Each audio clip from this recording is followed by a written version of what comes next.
religioso tem essa doença, eles sofrem de um mal estranho. Os gregos têm um indivíduo chamado, na sua mitologia, chamado Procusto. Quem que é Procusto na mitologia grega? Procusto é o pai do sequestro, o cara que inventou o sequestro. Eles diziam que Procusto pegava, sequestrava os viajantes da estrada e levava para a casa dele. Só que ele tinha uma fixação, uma paranoia com a cama dele. Então ele deitava a pessoa na cama. Se a pessoa fosse maior do que a cama, ele cortava as pernas. Se não fosse do tamanho, ele esticava até chegar. O negócio dele era a cama dele. E os gregos aplicam a ideia de que há um mal de Procusto em cada um de nós quando não aceita as diferenças do outro e quer que todo mundo seja exatamente igual a mim. É a doença de ser o símbolo do Criador. Todo mundo aqui é a minha imagem e semelhança, que quem for diferente de mim eu mato. No texto que nós lemos, Filipe se envolve numa investigação teológica profunda com um viajante numa estrada deserta. Não é um negócio estranho? É uma investigação teológica profunda num viajante estranho numa estrada deserta. Sabe o que é isso? Criação. E viu Deus que a terra era sem forma e vazia, e o Espírito pairava sobre as águas. Conteúdo no caos. É alguém que se apresenta do lado de uma leitura que ninguém entende e esclarece o sentido. Em Neemias capítulo 8, a Bíblia diz que acharam o livro da lei e começaram a ler o livro e a interpretar, explicando para que cada um entendesse o que se lia. Jesus, quando está conversando com os discípulos, a Bíblia diz que ele sentou no barco e os ensinava. É palavra de conteúdo, palavra de raciocínio, palavra que não precisa de um frenesi avivamentalista, palavra que sabe seu lugar. Se tem uma coisa que eu amo na igreja, é esse silêncio aqui, silêncio de interesse, que quer aprender. Você não precisa glorificar se não sentir, não precisa levantar a mão porque eu pedi, até porque eu não vou pedir. O que eu quero é que você entenda cada vez mais que é depois que prova a comida que você vai dizer se é bom ou não. Aprenda cada vez mais a mastigar a palavra. Irmãos, o que vai salvar a igreja brasileira de um colapso é gente com conteúdo. Conteúdo bíblico profundo, enraizado na fé, que me faça sair daqui diferente. Sabe qual que é o grande problema de hoje? Nós estamos vivendo numa configuração de igreja extremamente perigosa, porque é uma igreja de sensações, de ilusões, sugestionamentos, manipulação de emoções, sentimentos, um cristianismo sensorial, passou pela pele, gerou arrepio, é de Deus. Será? Os rabinos dizem que a pergunta formulada por um sábio traz em si mesma metade da resposta.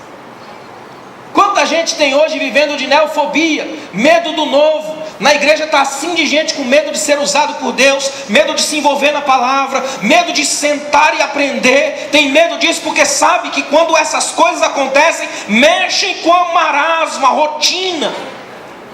Quanta gente vivendo um cristianismo empoeirado, rotineiro, cansativo. Ele já nem canta, ele vomita letras vazias o tempo todo. Ele entra na igreja numa espécie de stand-by divino. Funciona porque é funcional. Ele não é vida, é uma máquina. Ele levanta a mão na hora certa, ele faz tudo direitinho, até a hora de chorar é na hora.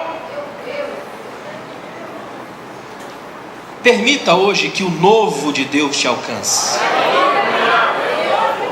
Na igreja tem muita gente que nasceu de novo, mas ainda não nasceu do novo. E é preciso nascer para o novo de Deus. Para você entender que Deus não é fechado nas nossas caixas. Ele surpreende o tempo todo. Não tem nada novo debaixo dos nossos tempos. Nem o ar é livre na igreja, ele é condicionado. O que Deus procura de nós aqui hoje é liberdade. É você sair daqui com a cabeça leve, livre, solta, para entender que o Espírito Santo quer trabalhar na mente, porque ele trabalhando na mente gera vida, e essa vida atinge o coração, e atingindo o coração saem as santas perguntas de Deus. Você quer ver quem é religioso? Religioso tem etiqueta, ele é fariseu ontem, é fundamentalista hoje. Sabe qual é a maior alegria de um fariseu? Destruir a alegria dos outros. Todo religioso é assim. Religioso, ele é um caçador de pecado. Você já viu isso? Ele fica feliz quando ele sabe que alguém caiu. Todo religioso é assim, porque ele fica preocupado com as dúvidas que ele tem, não com as perguntas que Deus faz para ele. Então ele fica cavando, achando um monte de coisa. Todo religioso tem essa doença. Eles sofrem de um mal estranho. Os gregos têm um indivíduo chamado, na sua mitologia, chamado Procusto. Quem que é Procusto na mitologia grega? Procusto é o pai do sequestro, o cara que inventou o sequestro. Eles diziam que Procusto pegava, sequestrava os viajantes da estrada e levava para a casa dele. Só que ele tinha uma fixação, uma paranoia com a cama dele. Então ele deitava a pessoa na cama. Se a pessoa fosse maior do que a cama, ele cortava as pernas. Se não fosse do tamanho, ele esticava até chegar. O negócio dele era a cama dele. E os gregos aplicam a ideia de que há um mal de Procusto em cada um de nós quando não aceita as diferenças do outro e quer que todo mundo seja exatamente igual a mim. É a doença de ser o símbolo do Criador. Todo mundo aqui é a minha imagem e semelhança, que quem for diferente de mim eu mato. Você viu aqueles irmãos que são tão humildes que ele fala: se eu achar um mais humilde que eu mato? Essa lógica aqui, a lógica de Procusto, sequestradores de diferenças. O que Deus quer de nós aqui é o contrário. A igreja é a celebração das diferenças. Aqui tem gente que canta muito, gente que não canta nada, gente que ora demais, gente que não ora nada, gente que é bênção pura, gente com a tribulação. E está tudo na igreja, amado por Deus, porque foi Deus quem colocou. A Bíblia diz que Ele é quem acrescenta à igreja as pessoas. Foi lido aqui. O Senhor acrescentava às pessoas, à igreja, os que iam sendo salvos. Você já parou para pensar, se Deus perguntasse para nós quem Ele deveria colocar no céu? Estava vazio o céu. Nunca passa no nosso crivo. Já notou isso?